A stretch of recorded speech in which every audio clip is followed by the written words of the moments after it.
So here at IFA 2011, what have you been talking about? What's the latest news?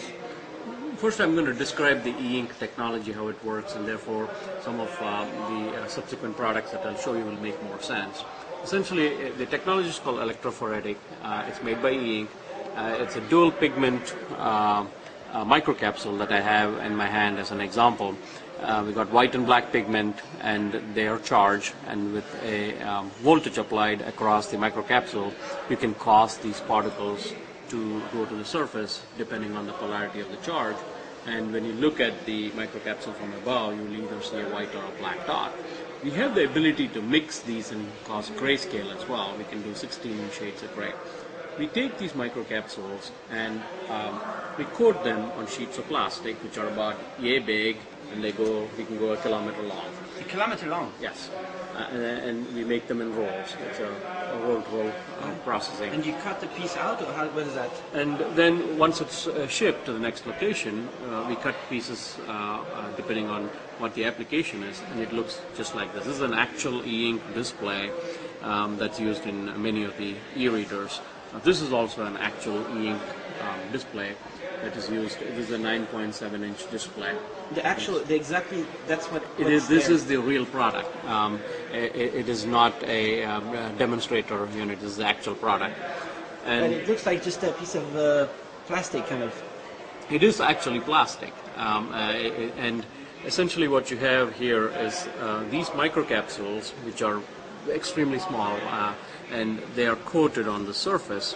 And we have several other layers to protect the microcapsule surface, as well as we have release liners that our customers will peel off before they laminate the product. What is this kind of like mirror thing here?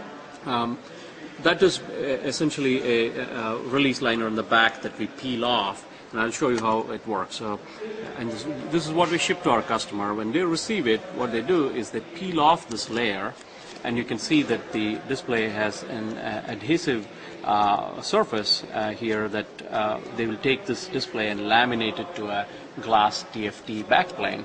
And then when the product is finally built, they will also peel off the top release liner, exposing the actual display. This is just to protect from scratches and things like that. So you can see the display itself is a lot thinner than this entire stack that we ship. You can feel the thickness of this. This is our E-ink Pearl platform that is the most popular e-reader display out there. So for example, the Kindle and Sony, they have exactly this. They have exactly this display in their e-readers. So what is the difference between under and over? This is the screen and this is just the back? Correct. The screen is on the top surface here. In the back, since it's a reflector display, it's essentially it's opaque in the back. What are these? Is it because you've touched it a lot or opened it a lot that they're kind of bubbles, or is that something that it's an image? Right. Well, essentially, the static that is causing the microcapsule particles to shift.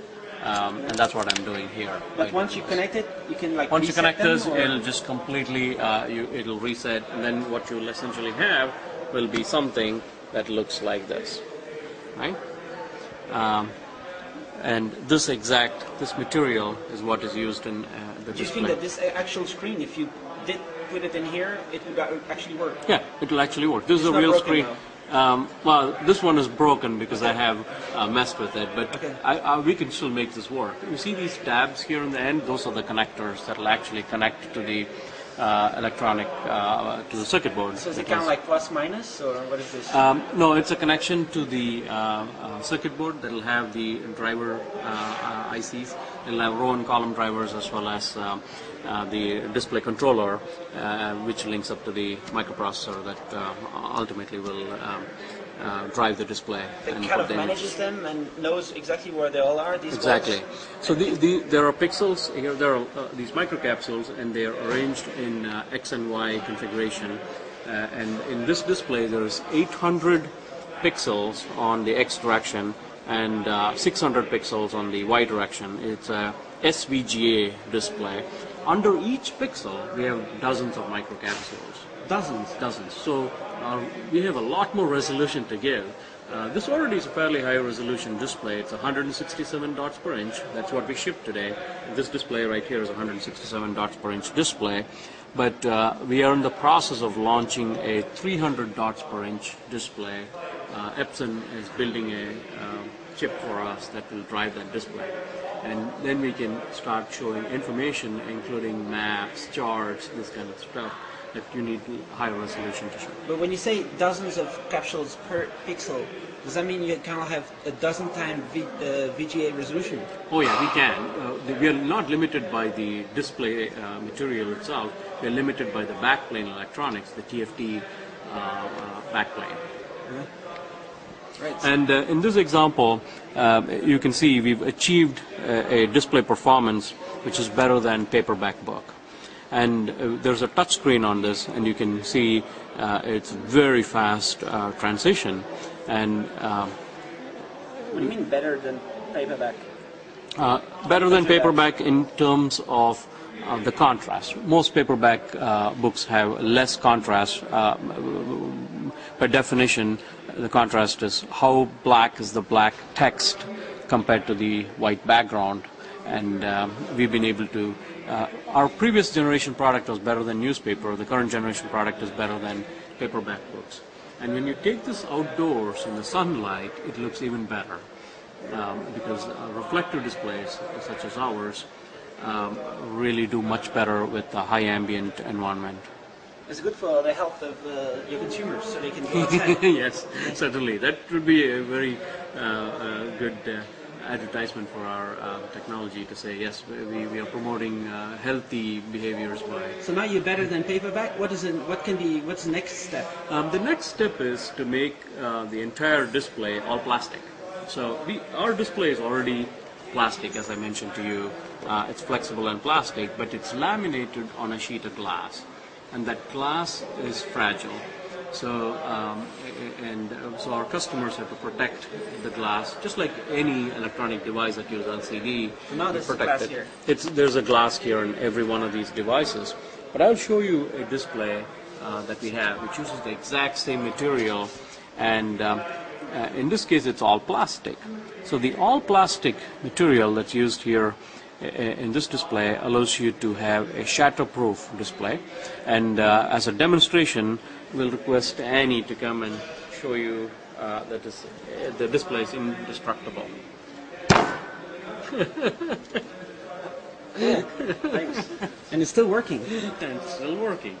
You can see that it is still working. I don't think her hand is working so well anymore. She's probably injured her fist, but the display is still working. It's very, very tough display. It's very rugged, and obviously sunlight readable. It's extremely thin and very light. You can see that we haven't increased the thickness of the credit card, nor does it weigh anymore. Is there any risk that when you go from glass to plastic, you lose some of the contrast? No, I don't believe we lose contrast. The challenge when you go to any new technology is it takes some time to scale up because the factories are now producing all plastic.